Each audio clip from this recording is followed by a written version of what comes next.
Lorong rumah sakit ini berbau antiseptik dan keputusasaan. Aku memeluk Bima erat-erat di dekapanku. Tubuh mungilnya yang berusia 4 tahun bergetar, dan aku bisa mendengar napasnya yang berbunyi, suara, nik-nik, pelan yang selalu berhasil meremas jantungku. Asmanya kambuh lagi, lebih buruk dari biasanya. Sabar ya, sayang, bisikku, mengusap punggungnya yang basah oleh keringat. Kami baru saja selesai dari ruang nebulizer dan sedang menunggu lift untuk turun ke apotek. Aku lelah. Lelah fisik, lelah batin.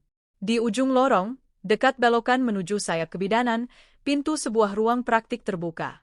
Sosok yang kukenal melangkah keluar. Itu Maya. Sepupuku. Dia tidak melihatku. Tangannya memegang selembar kertas, mungkin resep, dan dia tampak menunduk. Tapi kemudian dia mengangkat kepalanya, matanya bertemu denganku dari jarak 20 meter. Reaksinya aneh. Dia membeku. Aku tersenyum kecil, bersiap menyapanya. Mungkin dia menjenguk seseorang. Tapi senyumku luntur saat melihat ekspresinya. Mata Maya membelalak ngeri. Bukan sekadar kaget, tapi panik. Bibirnya terbuka sedikit, dan warna wajahnya menghilang dalam sekejap, meninggalkan pucat pasi yang mengerikan. Dia tampak seperti baru saja melihat hantu. Dia mundur selangkah, hampir tersandung kakinya sendiri, matanya tak lepas dariku dan Bima. Aku mengerutkan kening. Kebingungan menjalari rasa lelahku. Kenapa dia setakut itu? Kami memang jarang bertemu beberapa bulan ini. Sejak suamiku, Mas Doni, menghilang, Maya seolah menjauh. Tapi reaksi ini berlebihan. Maya, panggilku pelan, meski aku ragu dia bisa mendengarku dari jarak ini. Dia terlihat kebingungan, melirik ke belakang, ke pintu ruang periksa yang masih terbuka, lalu kembali padaku. Dia seperti tikus yang terpojok. Dan kemudian, aku tahu alasannya. Sosok kedua muncul dari ruang periksa kehamilan itu. Sosok pria yang sangat kukenal, yang memenuhi mimpi burukku selama berbulan-bulan ini. Mas Doni. Suamiku. Waktu berhenti. Suara, ngik-ngik, napas Bima di telingaku berubah menjadi deru yang memekakkan. Mas Doni tidak melihatku. Dia memegang beberapa lembar kertas resep di tangannya. Dia menoleh ke arah Maya, yang masih membeku ketakutan, dan tersenyum lembut. Senyuman yang dulu selalu dia berikan padaku saat aku lelah mengurus Bima. Ini resepnya sudah, sayang, katanya. Tinggal kita ambil vitamin kandungannya di apotek bawah. Sayang, kandungan? Duniaku runtuh berkeping-keping. Mas Doni, yang menghilang 6 bulan lalu. Mas Doni, yang meninggalkan surat berisi cacian bahwa dia muak dengan Bima yang sakit-sakitan. Mas Doni, yang bilang dia bosan denganku yang tak pernah dandan dan malu membawaku pergi. Dia ada di sini, di rumah sakit yang sama denganku. Keluar dari ruang dokter kandungan bersama sepupuku sendiri. Mas, suaraku keluar lebih seperti desisan kering. Panggilan itu akhirnya membuatnya menoleh. Jika wajah Maya pucat karena panik, wajah Mas Doni memerah karena amarah yang tiba-tiba. Dia tidak terlihat bersalah. Dia terlihat terganggu. Seolah aku adalah hama yang merusak hari bahagianya. Ranti, bentaknya, seolah tak percaya aku berani berada di sana. Maya akhirnya bergerak. Dia mencengkeram lengan Mas Doni, matanya masih menatapku penuh teror.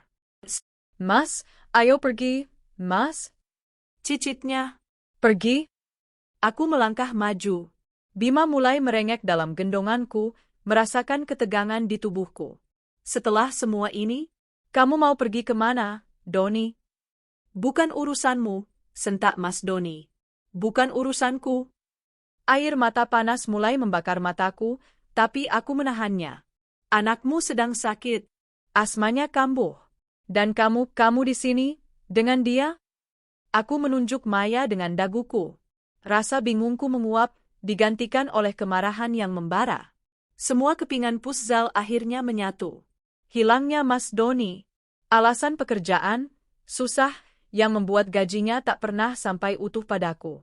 Sikap Maya yang tiba-tiba menghindar setelah aku curhat padanya, padahal dialah tempatku menangis. Jadi ini, kataku, suaraku bergetar.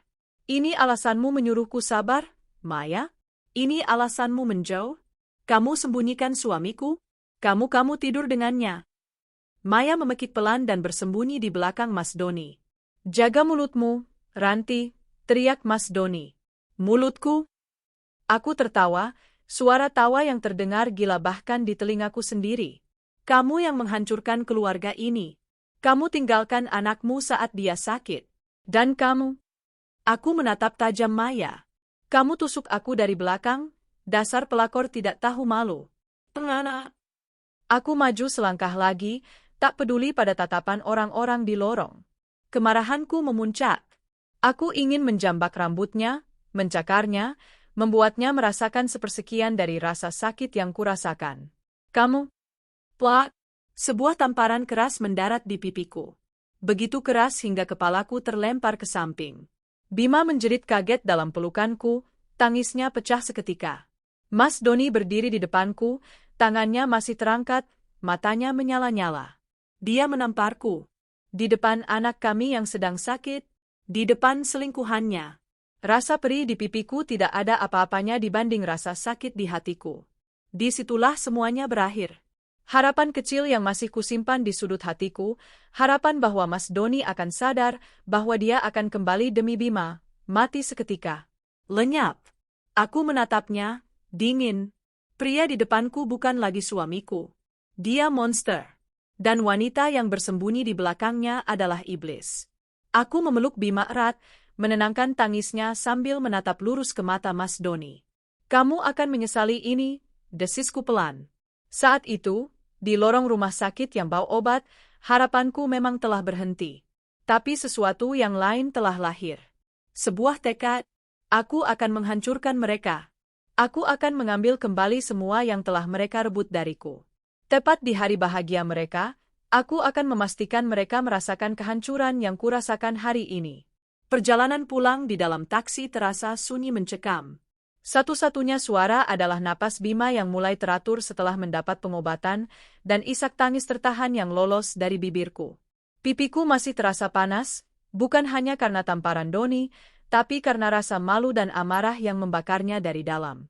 Bima, dalam pelukanku, membuka matanya yang sayu. Ibu, kenapa ayah pukul ibu? Tanyanya dengan suara serak. Jantungku seperti diremas. Aku memalingkan wajah, pura-pura melihat keluar jendela agar dia tidak melihat air mataku yang kembali menggenang. Ayah? Ayah lagi marah, sayang. Bukan salah ibu, bukan salah Bima. Ayah jahat, gumamnya pelan sebelum kembali menyandarkan kepalanya di dadaku dan tertidur. Iya, sayang, bisikku. Ayah jahat. Kami tiba di rumah kontrakan sempit kami. Udara di dalamnya terasa pengap dan dingin. Aku membaringkan Bima di kasur kami satu-satunya, menyelimutinya, dan duduk di tepi ranjang. Keheningan rumah ini menusuk telingaku. Disinilah, 6 bulan lalu, duniaku mulai hancur. Pandanganku jatuh pada laci meja rias yang sedikit terbuka. Aku menariknya. Di bawah tumpukan kain dan surat-surat tagihan, ada amplop lusuh yang kusimpan. Surat yang ditinggalkan Doni. Dengan tangan gemetar, aku membukanya lagi. Aku sudah hafal isinya di luar kepala, tapi melihatnya hari ini, setelah bertemu dengannya, setiap kata terasa seperti sayatan pisau baru. Ranti, maafkan aku. Aku tidak bisa lagi. Aku pergi. Aku sudah tidak sanggup lagi hidup denganmu dan Bima. Aku bosan dengan penderitaan ini. Setiap hari aku pulang kerja, yang kudengar hanya tangisan anakmu. Setiap malam aku ingin istirahat, yang kulihat hanya wajahmu yang kuyu dan bau minyak kayu putih. Kamu tidak pernah lagi berdandan untukku. Kamu tidak pernah lagi memperhatikanku. Kamu hanya sibuk mengurus anak yang sakit-sakitan itu. Aku bosan. Aku malu punya istri sepertimu yang tidak bisa diajak pergi dengan penampilan menarik. Aku malu punya anak yang terus-menerus jadi beban. Aku tidak menginginkan kalian lagi dalam hidupku. Jangan cari aku. Aku sudah memulai hidup baru. Dulu, saat pertama kali membacanya, aku menangis meraung-raung. Aku merasa gagal sebagai istri, sebagai wanita. Aku menyalahkan diriku sendiri. Kini, aku membaca surat itu dengan kebencian yang dingin. Bosan? Malu? Dia bosan mendengar tangisan anaknya yang kesakitan? Dia malu padaku yang kelelahan merawat darah dagingnya sendiri? Setelah membaca surat itu 6 bulan lalu, Dalam keadaan panik, orang pertama yang kuhubungi adalah Maya. Ingatan itu muncul begitu jelas. Aku berlari ke rumah kosnya, yang tak jauh dari kontrakanku, sambil menangis terseduh-seduh. Aku dobrak pintunya, tak peduli dia sedang apa. Maya, tolong aku, Mei, seruku saat itu. Dia tampak kaget melihatku. Kenapa, Rin? Ada apa dengan Bima? Mas Doni pergi. Aku menyodorkan surat itu padanya. Aku masih ingat ekspresinya. Dia membaca surat itu. Wajahnya datar. Tidak ada keterkejutan. Tidak ada simpati yang tulus. Hanya ada ketenangan yang aneh. Bagaimana bisa dia tinggalkan aku, Mei? Rintihku, meremas tangannya. Bagaimana bisa dia bilang Bima beban? Dia anak kandungnya. Aku harus bagaimana? Bima butuh biaya berobat. Aku curahkan semua isi hatiku padanya. Tentang Doni yang sering mengeluh pekerjaan sedang susah, membuat gajinya selalu terpotong dan tak pernah cukup untuk kebutuhan kami. Tentang kecurigaanku, yang segera kutepis karena percaya padanya. Dan apa yang dia katakan saat itu? Dia menepuk bahuku pelan. Sabar ya, Rin. Laki-laki memang begitu. Mungkin dia lagi kalut. Nanti juga dia kembali. Hanya itu. Sabar. Setelah itu, dia perlahan menjauh. Setiap kali aku telepon untuk sekadar curhat atau meminjam uang untuk obat Bima, dia selalu beralasan. Maaf, Rin, lagi sibuk. Maaf, aku lagi di luar kota. Maaf, aku juga lagi nggak punya uang. Padahal saat itu, akulah yang paling membutuhkannya.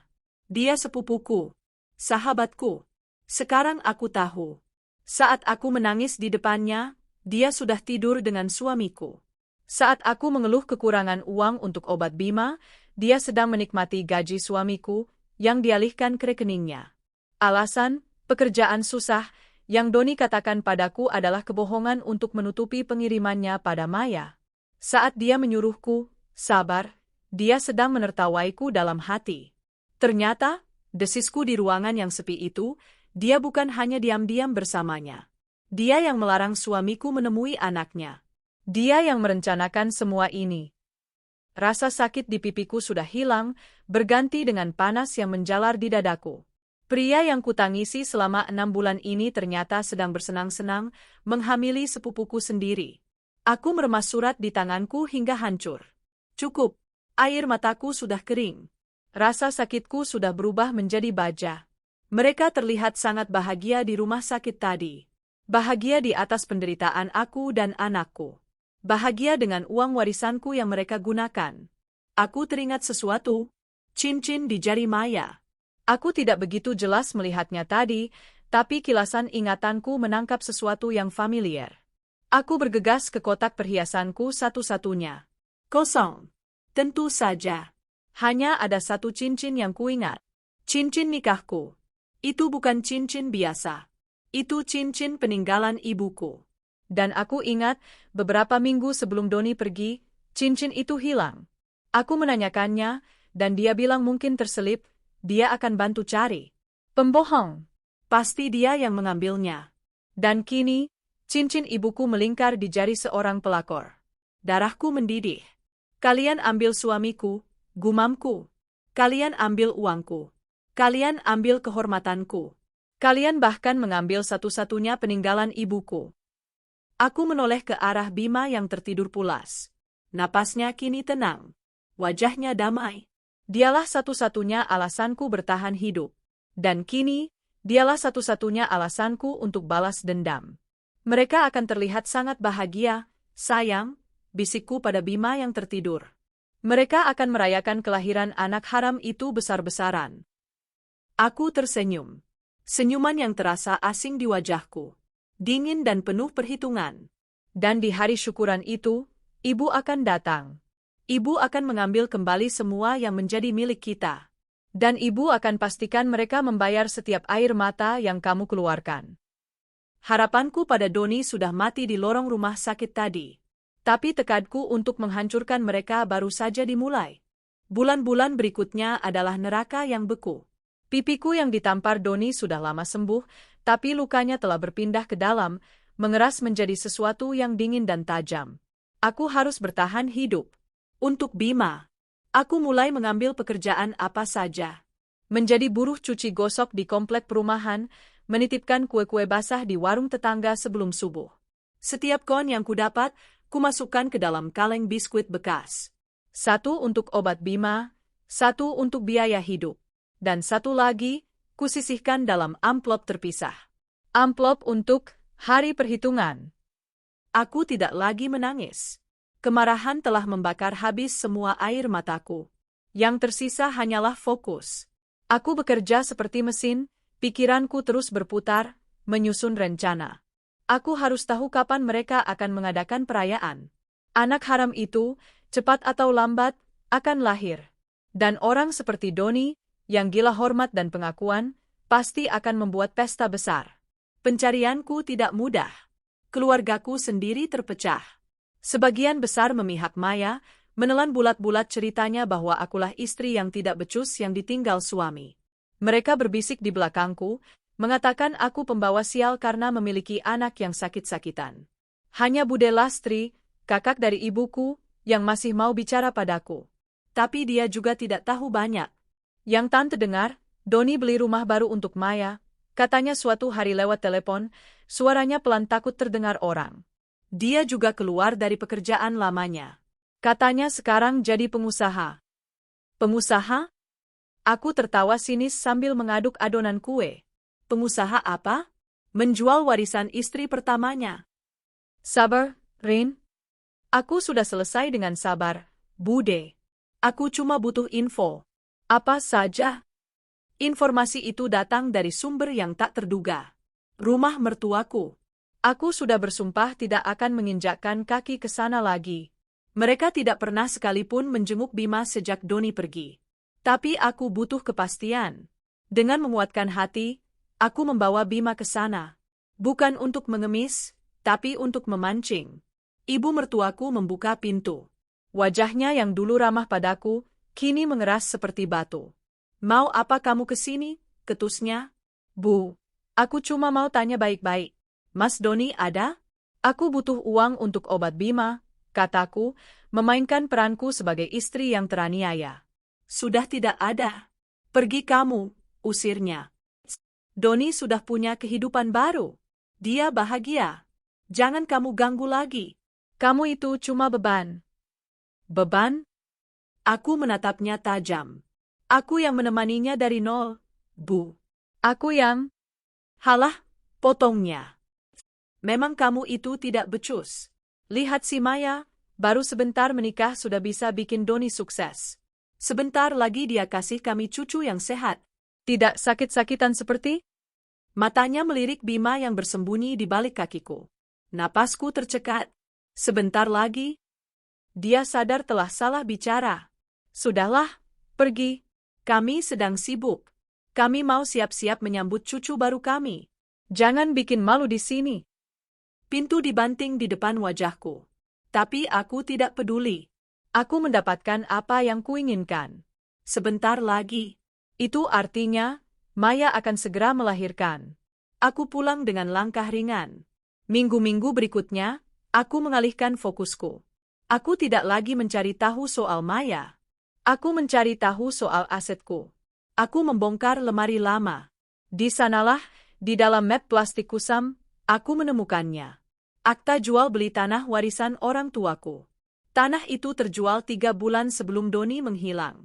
Dan di bawahnya, ada buku tabungan lama atas namaku. Aku ingat sekarang.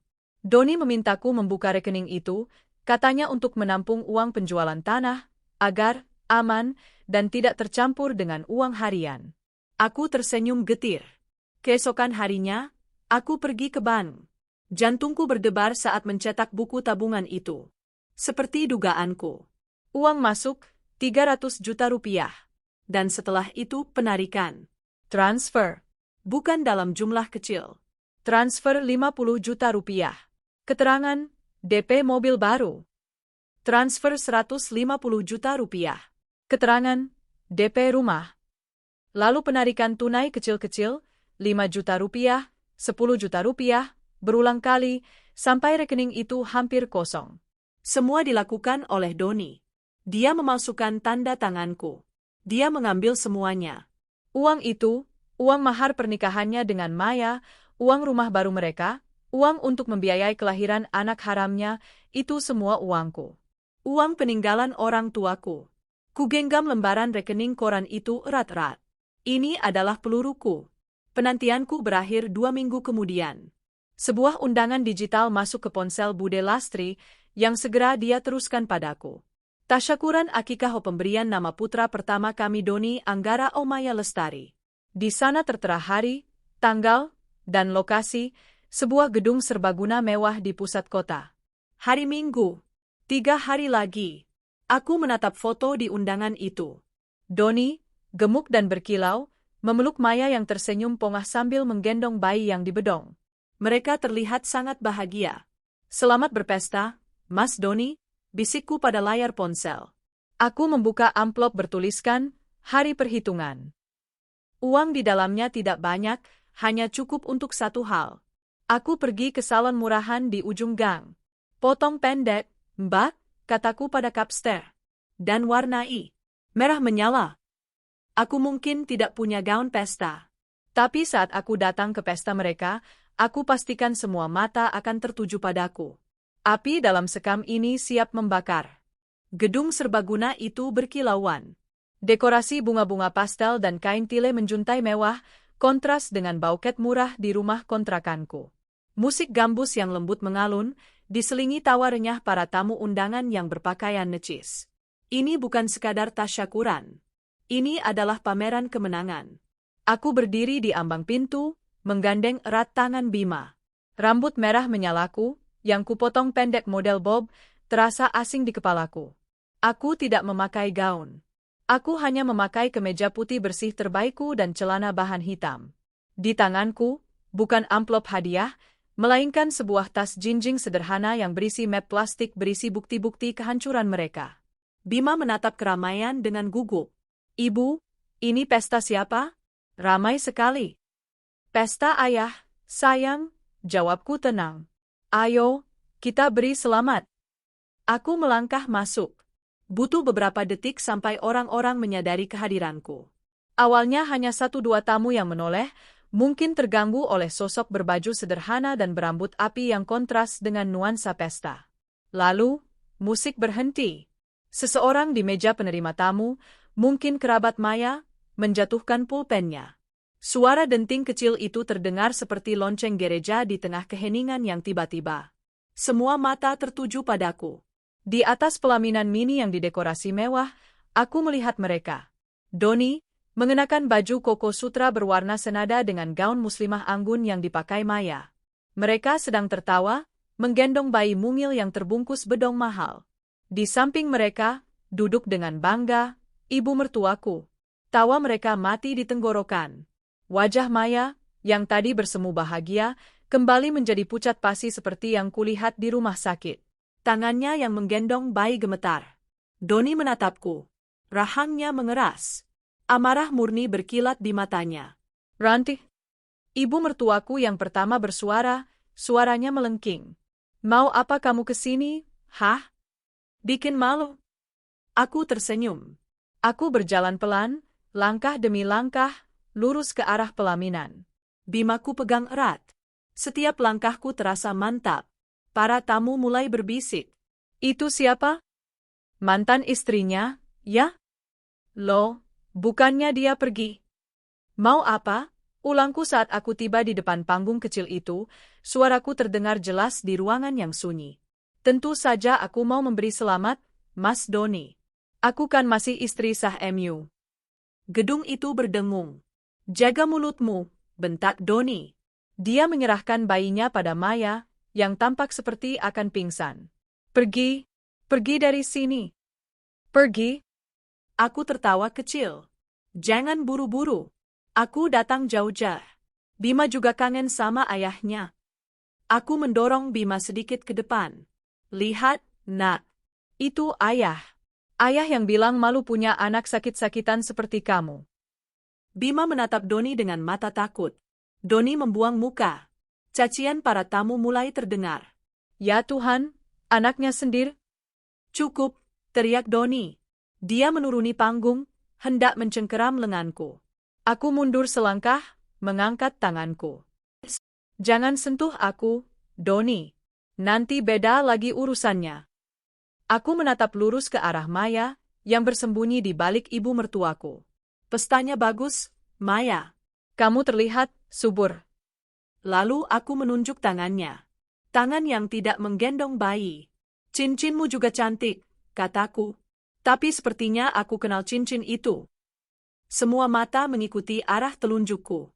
Maya refleks menyembunyikan tangannya. Lepaskan, kataku dingin. Apa, cicitnya? Lepaskan cincin itu. Suaraku meninggi. Itu cincin nikahku. Peninggalan almarhumah ibuku. Kamu boleh ambil suamiku, tapi kamu tidak berhak memakai harta ibuku, pelakor. Teriakan, pelakor, itu menggema. Maya menangis histeris.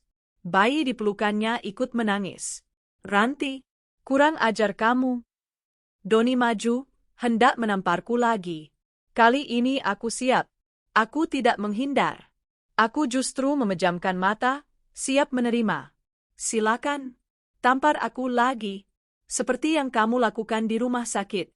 Biar semua tamu ini lihat betapa pengecutnya kamu. Memukuli istri di depan anak, demi membela selingkuhanmu. Doni membeku. Tangannya berhenti di udara. Para tamu terkesiap. Beberapa orang mulai mengeluarkan ponsel, merekam. Kalian semua, kataku, kini beralih pada para tamu. Kalian datang ke tasyakuran ini, mengagumi pasangan bahagia, ini, kan? Kalian mengagumi pengusaha sukses, ini. Aku tertawa, tawa yang getir. Aku membuka tasku dan mengeluarkan map plastik itu. Kulempar isinya ke lantai. Lembaran-lembaran rekening koran berhamburan. Pengusaha sukses, ejekku. Tanya padanya, dari mana uang untuk pesta ini? Dari mana uang untuk DP rumah mewah mereka? Dari mana uang untuk mobil barunya? Aku menunjuk Doni. Dia menipu saya. Dia menjual tanah warisan orang tua saya senilai 300 juta rupiah. Dia memalsukan tanda tangan saya di bank, menguras semua uang itu sampai habis. Aku mengambil selembar kertas. Lihat ini. Transfer 150 juta untuk DP rumah. Transfer 50 juta untuk mahar nikah siri dengan perempuan ini. Dengungan di ruangan itu berubah menjadi keributan. Tamu-tamu mulai memunguti kertas-kertas itu. Mereka saling memandang, ngeri.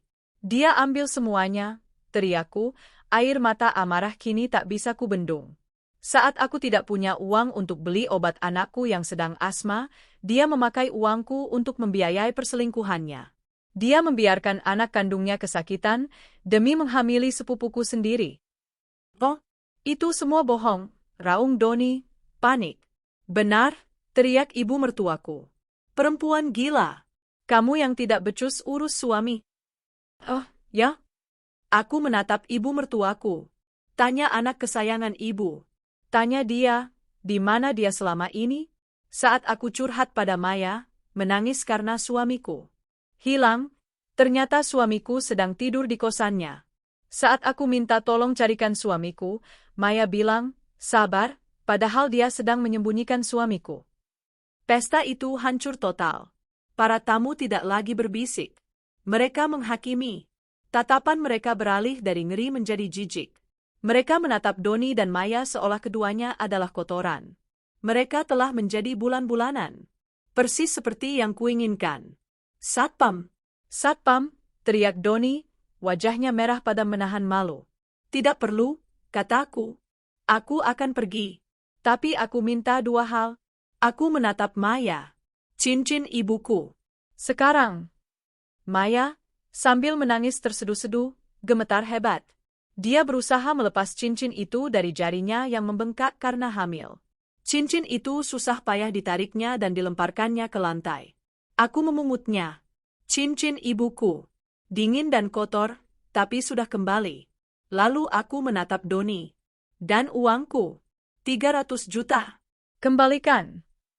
Gila kamu, bentaknya. Aku tidak punya uang. Oh, kamu punya. Rumah itu. Mobil itu. Jual semuanya. Aku beri kamu waktu 1 minggu, kataku. Aku tidak akan memberimu sepeser pun. Aku tersenyum. Senyum kemenangan. Aku tahu kamu akan bilang begitu. Aku meraih tangan Bima. Bima, ayo kita pergi, nak. Ayahmu lebih sayang harta haramnya daripada kita. Aku berjalan menuju pintu keluar. Para tamu membuka jalan untukku, seperti memberi jalan pada seorang ratu. Di pintu, aku berhenti. Aku menoleh ke belakang, menatap Doni dan Maya yang kini dikerumuni tamu-tamu yang mencemooh dan keluarga mereka yang tertunduk malu. 1 minggu, Doni, kataku lantang. Kalau uangku tidak kembali dalam 1 minggu, kita bertemu di kantor polisi. Nikmati pesta kalian. Aku melangkah keluar dari gedung itu, meninggalkan mereka dalam kehancuran pesta yang mereka banggakan. 7 hari. 1 minggu itu terasa lebih panjang dari 6 bulan penantianku yang sia-sia. Tapi ini bukan penantian yang penuh air mata.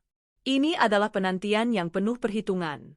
Setelah pesta yang hancur itu, ponselku tak berhenti berdering.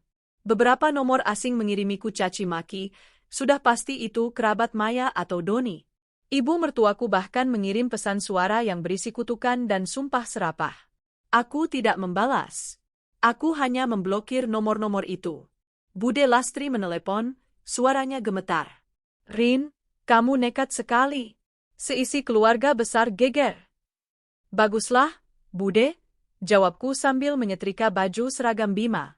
Biar mereka semua tahu kebenarannya. Selama ini mereka menganggapku istri pembawa sial, kan? Tapi, Doni bisa berbuat nekat, Rin. Aku lebih nekat, Bude. Aku sudah tidak punya apa-apa lagi selain Bima. Cincin ibuku sudah kembali melingkar di jari manisku. Setiap kali aku melihatnya, tekadku semakin kuat. Pada hari ke-6, seseorang mengetuk pintu rumah kontrakanku. Bukan ketukan keras penuh amarah, melainkan ketukan ragu-ragu dan putus asa. Aku membukanya. Maya berdiri di sana. Hilang sudah rona bahagia di wajahnya. Dia tampak kuyu, pucat, dan beberapa tahun lebih tua. Dia tidak lagi memakai gaun mewah, hanya daster kusam. Dia menggendong bayinya yang tertidur. Mau apa kamu? Tanyaku dingin. Rin, aku mohon. Suaranya serak karena menangis. Tolong, jangan laporkan Mas Doni ke polisi. Aku bersandar di kusen pintu. Waktunya masih ada 1 hari. Uangku mana?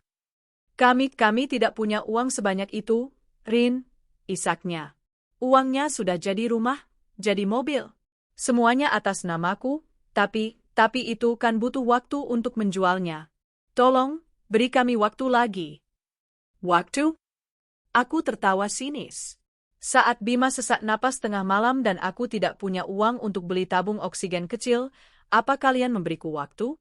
Saat aku menangis padamu, curhat suamiku hilang, apa kamu memberiku kebenaran? Aku wilaf, Rin. Aku dibutakan cinta? Cinta? Aku maju selangkah. Jangan sebut kata itu dengan mulut kotormu. Kamu bukan dibutakan cinta. Kamu serakah.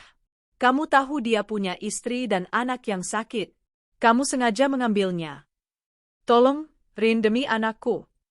Dia menunjukkan bayi dalam pelukannya. Dia masih sangat kecil. Dia butuh ayahnya.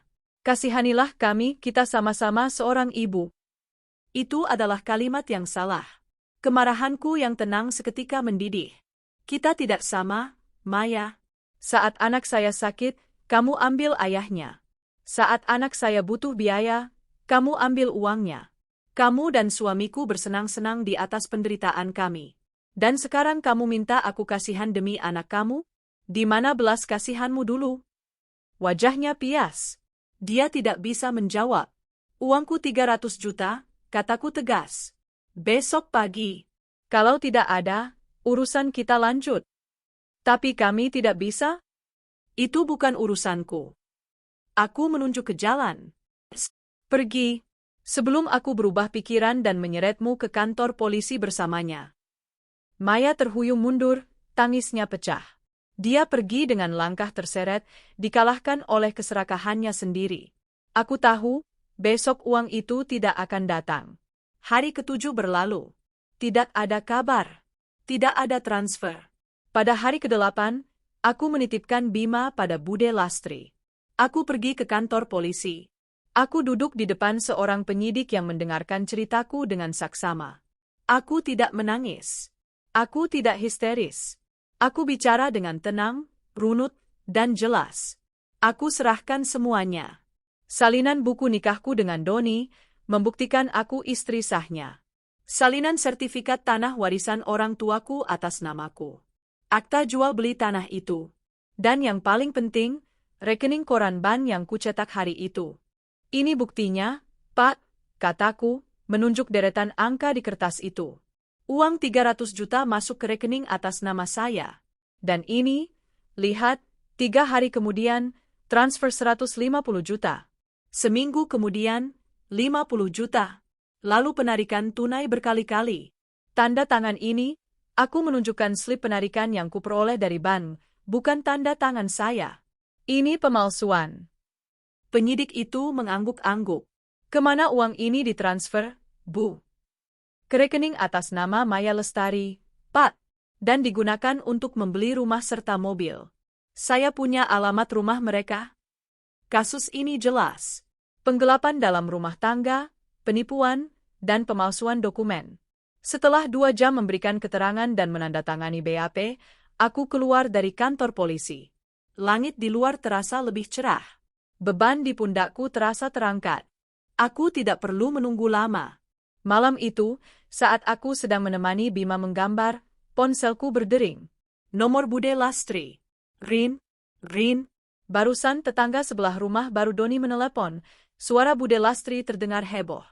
Aku diam, menunggu. Rumah mereka didatangi polisi.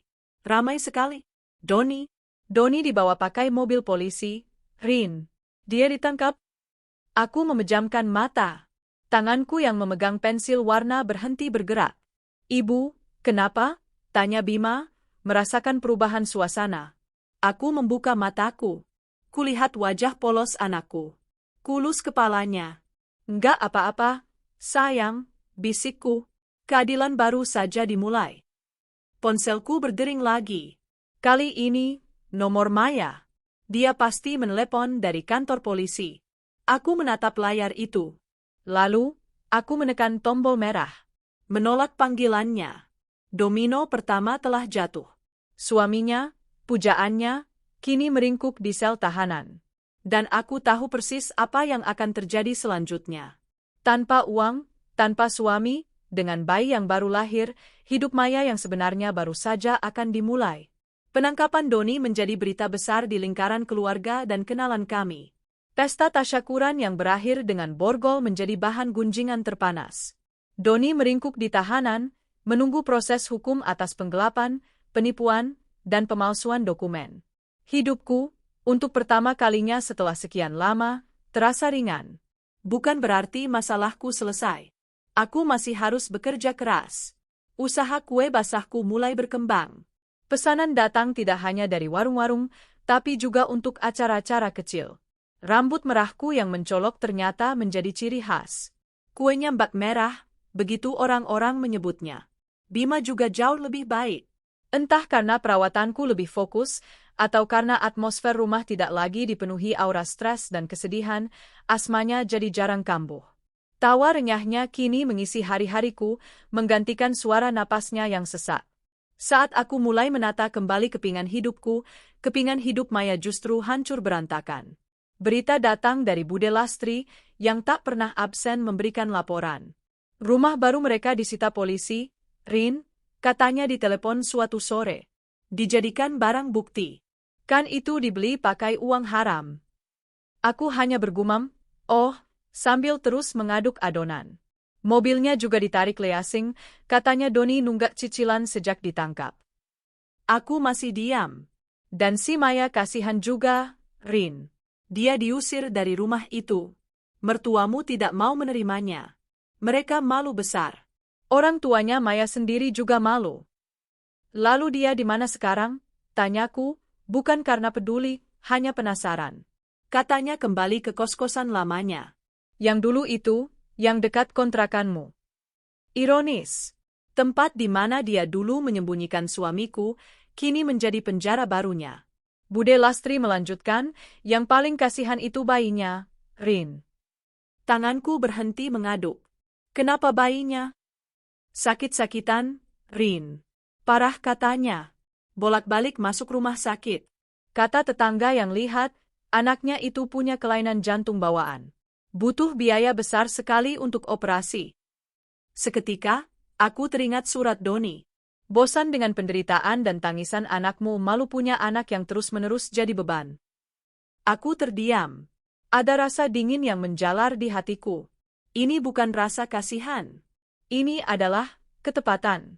Sebulan kemudian, takdir mempertemukan kami lagi. Di tempat yang sama, rumah sakit.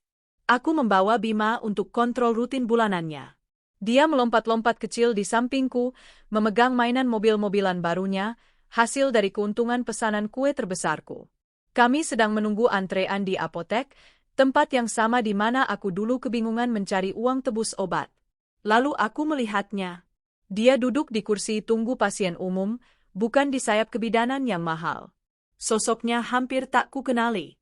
Maya, yang dulu selalu modis dan wangi, kini terlihat kuyu. Rambutnya lepek, kantung matanya hitam pekat. Dia menggendong bayinya yang mungil, yang terlihat lemah dan pucat. Dia sedang menangis dalam diam, tangannya yang satu memegang erat selembar resep. Dia menatap resep itu, lalu menatap dompet kecil yang terbuka di pangkuannya. Aku bisa melihat dari sini, isi dompet itu hanya beberapa lembar uang ribuan yang lecet. Dia merasakan ada yang memperhatikannya. Dia mengangkat wajahnya. Mata kami bertemu. Rasa panik yang kulihat di wajahnya dulu, kini kembali. Tapi ini bukan panik karena ketahuan. Ini adalah panik karena putus asa. Dia melihatku. Melihat Bima yang sehat dan ceria di sampingku. Melihat pakaianku yang rapi. Lalu dia menunduk, menyembunyikan wajahnya di balik kepala bayinya. Dia malu. Hancur. Aku teringat ucapannya di depan pintu kontrakanku, kita sama-sama seorang ibu. Dulu dia mengatakannya untuk memanipulasiku. Sekarang, kalimat itu menjadi kenyataan pahit untuknya. Ya, kami sama-sama seorang ibu. Sama-sama merawat anak yang sakit.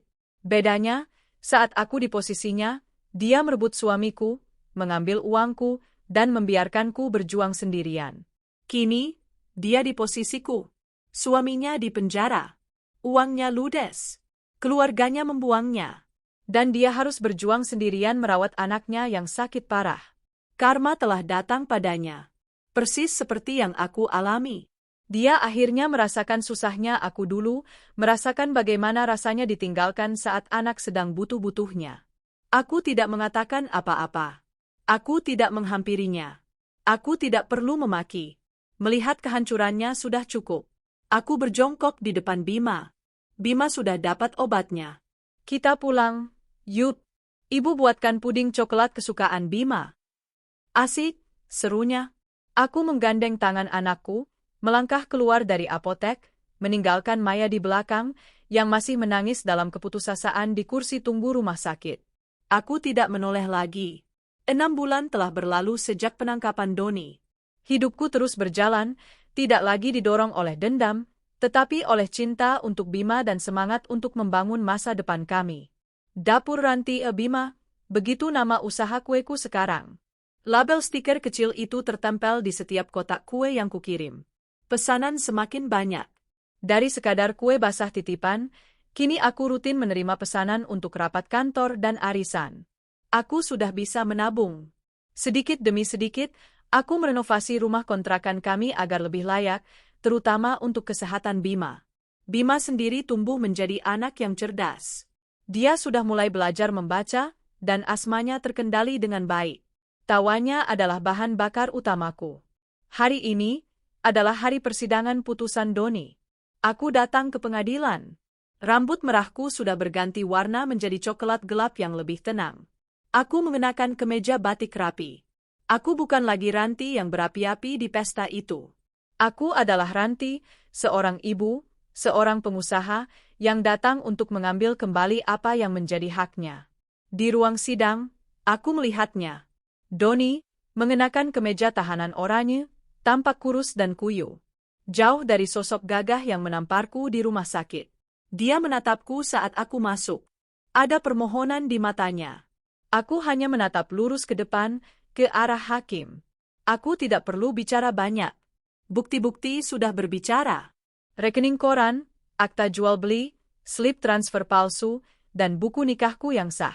Doni, melalui pengacaranya, mencoba membela diri. Dia bilang itu kesalahpahaman rumah tangga. Dia bilang uang itu adalah harta Gonogini. Hakim tidak terkesan. Terdakwa terbukti secara sah dan meyakinkan melakukan tindak pidana penggelapan dan pemalsuan dokumen. Suara hakim menggema di ruangan. Palu diketuk. Doni divonis 5 tahun penjara. Dengungan puas terdengar dari kursi pengunjung, di mana Bude Lastri duduk menemaniku. Selain hukuman penjara, hakim juga memutuskan bahwa aset yang dibeli dari uang hasil kejahatan, rumah yang sempat ditinggali Doni dan Maya, harus disita, dilelang, dan uangnya dikembalikan kepadaku, sang pemilik sah. 300 juta rupiah. Uang warisan orang tuaku akan kembali. Aku memejamkan mata sejenak, mengucap syukur dalam hati. Selesai. Semuanya benar-benar selesai. Saat aku berjalan keluar dari ruang sidang, langkahku ringan. Beban seberat gunung akhirnya terangkat dari pundakku. Ranti, tunggu. Sebuah suara serak memanggilku di lobi. Aku berbalik. Maya. Jika penampilannya di rumah sakit tempo hari sudah menyedihkan, penampilannya hari ini lebih dari itu. Dia kurus kering, matanya cekung, dan ada aura putus asa yang pekat mengelilinginya. Dia tidak lagi menggendong bayinya. Rin, aku mohon. Dia berlutut di depanku, tidak peduli pada tatapan orang-orang di lobi pengadilan. Aku mohon, Ranti. Bangun, Maya. Jangan bikin drama, kataku datar. Anakku, Rin. Anakku. Dia menangis histeris, memukul-mukul lantai. Dia meninggal dunia 2 minggu lalu. Aku tertegun. Dia tidak bisa bertahan, isaknya. Penyakit jantungnya terlalu parah. Aku tidak punya uang untuk operasi. Tidak ada. Aku sudah jual semua barangku, aku mengemis ke keluarga, tapi tidak ada yang peduli. Dia meninggal, Rin, anakku meninggal. Aku menatapnya. Ada sedikit rasa ngilu di hatiku. Kehilangan seorang anak. Tapi kemudian aku teringat Bima. Aku teringat bagaimana wanita ini bersekongkol membuat suamiku melupakan Bima, membiarkan Bima menderita. Lalu apa maumu dariku? Tanyaku. Doni. Mas Doni satu-satunya yang aku punya, raungnya. Tolong, cabut tuntutanmu. Bilang pada hakim kamu memaafkannya. Biarkan dia bebas. Aku tidak punya siapa-siapa lagi, Rin. Aku mohon. Dia mencoba memeluk kakiku. Aku melangkah mundur. Aku menatapnya. Wanita yang telah mengambil suamiku. Wanita yang telah menikmati uangku saat anakku sakit. Wanita yang kini kehilangan segalanya.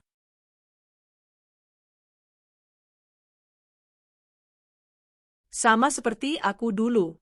Karma telah menuntaskan tugasnya dengan cara yang paling kejam. Tidak, Maya, kataku, suaraku dingin namun tegas. Kenapa, Rin? Kenapa kamu begitu kejam? Anakku sudah meninggal. Apa itu belum cukup buatmu? Ini bukan soal cukup atau tidak, kataku. Ini soal keadilan. Doni dipenjara bukan karena aku kejam. Dia dipenjara karena dia mencuri. Dia dipenjara karena dia menipu. Dia dipenjara karena perbuatannya sendiri. Aku berjongkok, menatap matanya yang basah. Kamu kehilangan anakmu, aku turut berduka, Maya. Sungguh, tidak ada ibu yang pantas mengalaminya. Tapi itu tidak menghapus dosamu. Dan itu tidak meringankan kejahatan Doni. Lalu aku harus bagaimana? Cicitnya putus asa. Mulailah dari awal. Seperti aku, jawabku. Aku dulu juga tidak punya siapa-siapa. Aku ditinggalkan. Aku dihina. Tapi aku tidak merebut milik orang lain. Aku bekerja. Aku berdiri tegak. Pintu maafku mungkin bisa terbuka suatu hari nanti. Tapi pintu untuk kembali ke masa lalu dan pintu untuk membebaskan penjahat itu sudah tertutup rapat. Aku berbalik, meninggalkan Maya yang meraung di lantai lobi pengadilan. Bude Lastri merangkul bahuku saat kami berjalan keluar. Aku tidak menoleh ke belakang. Di luar, matahari bersinar terik. Aku menarik napas dalam-dalam. Udara kebebasan. Kini, saatnya benar-benar menikmati hidupku. Palu hakim itu tidak hanya mengirim Doni ke penjara, tapi juga membebaskanku. Beberapa bulan kemudian, proses lelang aset sitaan itu selesai. Pagi itu, aku duduk di kantor pengacara pro bono yang membantuku, menandatangani selembar kertas terakhir. 300 juta rupiah, setelah dipotong biaya administrasi lelang, kembali ke rekeningku. Rasanya aneh. Uang ini adalah sumber penderitaan terbesarku. Uang yang membuat suamiku gila, yang menghancurkan persaudaraanku, dan yang hampir merenggut masa depanku. Kini uang itu kembali. Di tanganku, rasanya bukan seperti kemenangan, melainkan seperti tanggung jawab. Aku menatap buku tabungan di tanganku. Aku tidak menangis. Aku tidak tertawa. Aku hanya merasa lega. Malam itu, di rumah kontrakan kami yang sempit, aku duduk di samping Bima yang tertidur pulas. Aku menatap langit-langit yang catnya mulai mengelupas. Disinilah aku menangis meraung-raung. Di sini aku menghabiskan malam-malam tanpa tidur, cemas memikirkan biaya obat Bima. Tempat ini penuh kenangan buruk. Sudah waktunya pergi. 2 minggu berikutnya, aku tidak menghamburkan uang itu. Aku menghabiskannya dengan perhitungan yang matang. Prioritas pertamaku adalah rumah. Aku tidak mencari rumah mewah seperti yang dibeli Doni dan Maya. Aku mencari tempat yang sehat. Tempat di mana Bima bisa bernapas lega. Aku menemukannya. Sebuah rumah mungil tipe 45 di perumahan yang tenang di pinggir kota. Tidak besar, tapi memiliki 2 kamar tidur, dapur yang cukup luas untuk usaha kueku, dan yang terpenting, halaman belakang kecil yang ditumbuhi rumput. Saat kami pertama kali melihatnya, Bima langsung berlari ke halaman itu, tertawa-tawa sambil mengejar capung. Saat itulah aku tahu, ini adalah rumah kami. Aku membelinya secara tunai. Tidak ada cicilan. Tidak ada hutang. Milikku. Milik Ranti dan Bima. Sisa uangnya kugunakan untuk 3 hal, sebagian kutabung untuk dana pendidikan Bima. Sebagian untuk dana darurat kesehatan. Dan sebagian lagi, kuinvestasikan untuk dapur Ranti Bima. Aku membeli oven industri bekas yang masih bagus, mixer berkapasitas besar, dan kulkas pendingin untuk menyimpan stok bahan kue. Aku tidak lagi mengaduk adonan dengan tangan hingga lenganku kram. Hari kami pindah adalah hari yang cerah. Tidak banyak barang yang kami bawa dari kontrakan lama. Hanya pakaian, mainan Bima, dan peralatan dapurku. Selebihnya adalah barang-barang baru yang kubeli, kasur baru yang nyaman untuk Bima, sofa kecil untuk ruang tamu. Saat aku membongkar kotak terakhir, aku menemukan sebuah album foto lama. Di dalamnya, terselip 1 foto pernikahanku dengan Doni. Kami tersenyum ke kamera, tampak bahagia. Aku menatap wajah pria itu. Tidak ada lagi kebencian. Tidak ada lagi cinta. Yang ada hanya rasa hambar. Dia hanyalah orang asing dari masa lalu, sebuah pelajaran mahal. Aku mengambil foto itu, merobeknya jadi 2, dan membuangnya ke tempat sampah bersama debu-debu rumah kontrakan. Sore itu, aku duduk di teras belakang rumah baru kami, meminum teh hangat. Aku melihat Bima berlarian di rumput, napasnya teratur, tawanya lepas. "Ibu, lihat, Bima dapat kupu-kupu," serunya, menunjukkan tangannya yang kosong. Aku tertawa. Wah, hebatnya anak ibu. Ini adalah awal yang baru. Bukan akhir yang bahagia seperti di dongeng, tapi awal yang damai. Pondasi baru untuk hidup kami berdua telah kuletakkan. Kokoh, dibangun di atas kerja keras dan keadilan, bukan di atas kebohongan dan air mata orang lain. Malam itu, untuk pertama kalinya setelah bertahun-tahun, aku tidur nyenyak tanpa mimpi buruk. 2 tahun berlalu sejak palu hakim diketuk. Jika seseorang dari masa laluku melihatku sekarang, mereka mungkin tidak akan mengenaliku. Rambutku kini kupotong rapi, warnanya kembali hitam legam. Wajahku tidak lagi kuyu karena kurang tidur atau bengkak karena tangisan. Ada guratan senyum permanen di sudut mataku, guratan yang lahir dari kedamaian. Pagi ini, aroma vanila dan mentega memenuhi rumah mungil kami. "Ibu, aku sudah siap." Bima berlari keluar dari kamarnya, sudah rapi dengan seragam SD merah putihnya. Di usianya yang hampir 7 tahun, dia tumbuh menjadi anak yang sehat dan periang. Pipi tembamnya merona. Tidak ada lagi jejak, ngik-ngik, dalam napasnya. Wah, gagahnya jagoan ibu, pujiku sambil memasukkan kotak bekal ke dalam tasnya. Hari ini bekalnya donat kentang kesukaan Bima. Asik, nanti Bima bagi Samarian, ya, Bu? Aku mengantarnya ke depan rumah, tempat jemputan sekolahnya menunggu. Dia mencium tanganku, lalu berlari kecil sambil melambai. Aku membalas lambaiannya sampai mobil itu hilang di tikungan. Ini adalah kebahagiaan. Sederhana, nyata, dan milikku seutuhnya. Aku kembali ke dapur, tapi bukan dapur rumahku. Di ruko kecil yang kusewa di depan kompleks, dapur Ranti Obima, kini memiliki 2 karyawan. Aku tidak lagi mengaduk adonan sambil menangis. Aku kini mengelola pesanan, mengatur keuangan, dan meracik resep-resep baru. Usahaku berkembang pesat. Aku menjadi Ranti yang mandiri, yang menghidupi anaknya dari keringatnya sendiri. Siang itu, saat sedang mengecek stok tepung, Bude Lastri menelepon. "Rin, ada kabar," katanya, kini nadanya lebih santai, tidak lagi seperti membawa berita bencana. "Kabar apa, Bude?" tanyaku sambil mencatat. "Kemarin Bude ketemu sepupu jauh dari kampungnya si Maya. Katanya, Maya sekarang kerja jadi buruh pabrik di luar pulau. Hidupnya susah." Tidak ada yang tahu kabarnya lagi setelah itu, menghilang begitu saja. Aku terdiam sejenak. Aku membayangkan Maya, yang dulu modis dan penuh percaya diri, kini membungkuk di pabrik yang bising. Tidak ada rasa kasihan, tapi juga tidak ada lagi rasa benci. Hanya apa? Dia telah memilih jalannya. "Lalu, Doni?" tanyaku. "Masih di penjara. Sebentar lagi mungkin bebas bersyarat. Tapi keluarganya sudah tidak mau mengakuinya.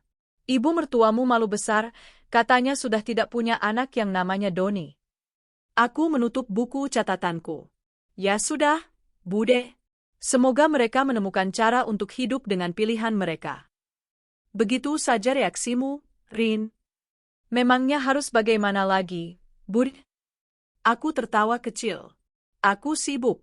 Pesanan kue untuk besok menumpuk. Aku tidak punya waktu memikirkan mereka yang sudah membuang hidupnya sendiri. Aku sudah lama berhenti mengharapkan mereka menderita. Aku hanya fokus pada kebahagiaanku. Dan ternyata, itu adalah pembalasan terbaik. Hidupku yang bahagia adalah tamparan paling keras untuk mereka yang telah mengkhianatiku." Sore itu, aku menjemput Bima. Kami tidak langsung pulang.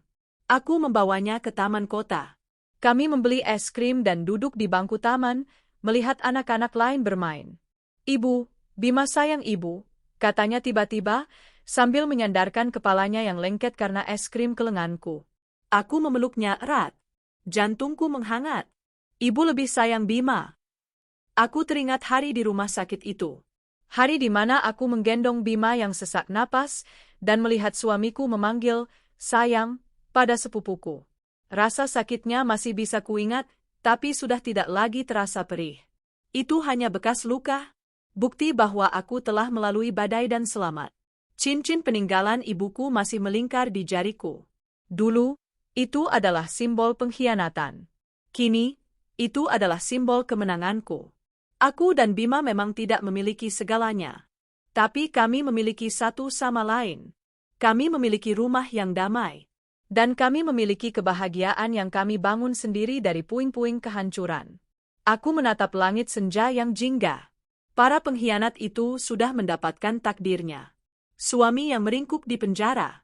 Anak yang sakit-sakitan, yang akhirnya diambil oleh Tuhan. Harta yang musnah. Karma telah selesai dengan mereka. Dan kini, hidupku baru saja dimulai. Aku, Ranti, dan anakku, Bima. Kami siap menikmati kehidupan kami. 6 tahun kemudian, ruko kecil di depan kompleks itu kini telah berganti wujud. Dapur Ranti Obima telah pindah, menempati sebuah bangunan 2 lantai yang cantik di jalan utama kota. Lantai bawah adalah kafe dan toko roti yang ramai, beraroma kopi dan kayu manis. Lantai atas adalah rumah kami. Aku, Ranti, kini di usia akhir 30-an, sedang berdiri di belakang meja kasir.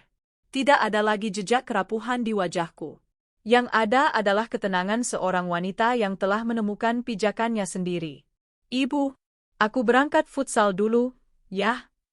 Sebuah suara yang berat namun masih remaja memanggilku. Bima, kini berusia 13 tahun, berlari menuruni tangga.